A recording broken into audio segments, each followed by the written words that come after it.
Praise the Lord, church. That was a little uncoordinated. Praise the Lord, church. Outstanding. So the first worship song is quickly becoming one of my favorite worship songs and was actually the inspiration for my message this morning. I love how it says, death could not hold him. There is no other God before him. He is alone on God's street, I heard somebody say before. He has no rival. He has no equal. It reminds me of the story of when they put the Ark of the Covenant in the temple of Dagon. And the Spirit of God could not tolerate having a false god before him. So when the priest came in the next day and opened up the temple, Dagon was bowing before the Ark. So they thought that was weird. They set it back up. And they came in the next morning, and Dagon was broken into pieces. The fish god. Because God could not tolerate a false god before him.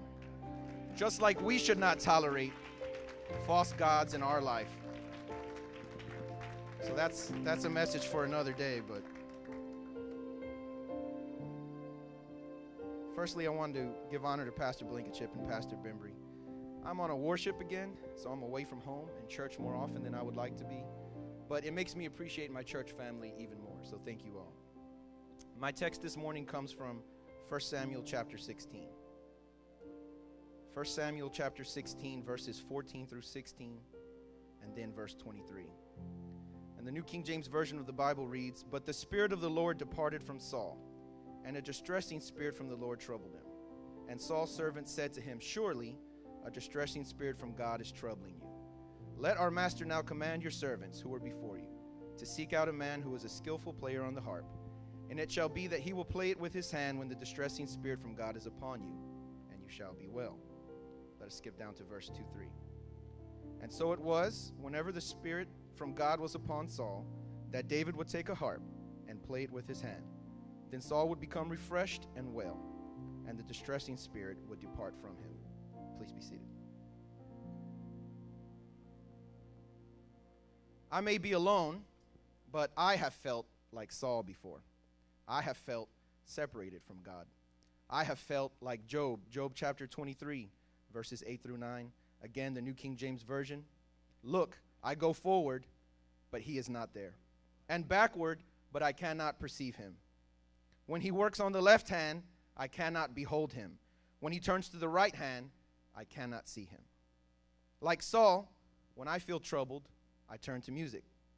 Saul found comfort in the harp, but I rely on gospel. I turn up the volume and I get lost in the music.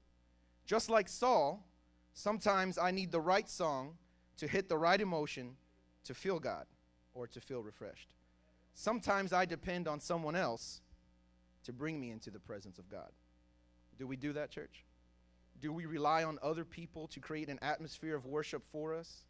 We show up late and we expect our usual spot on our usual pew to be open. We do not clap or lift our hands unless someone plays our song and they play it in the right way. Forget showing up early to pray. Forget praying at home. That's what church is for, right? David, that same harp player, that same worshiper, also felt cut off from God. He describes his feelings in Psalms 13. Psalms 13, "How long, O Lord, will you forget me forever? How long will you hide your face from me? How long shall I take counsel in my soul, having sorrow in my heart daily? How long will my enemy be exalted over me? Consider and hear me, O Lord my God, enlighten my eyes, lest I sleep the sleep of death. Lest my enemy say, I have prevailed against him. Lest those who trouble me rejoice when I am moved. But I have trusted in your mercy. My heart shall rejoice in your salvation. I will sing to the Lord, because he has dealt bountifully with me." Did you notice the difference between Saul and David? When Saul felt troubled, he had David play a harp.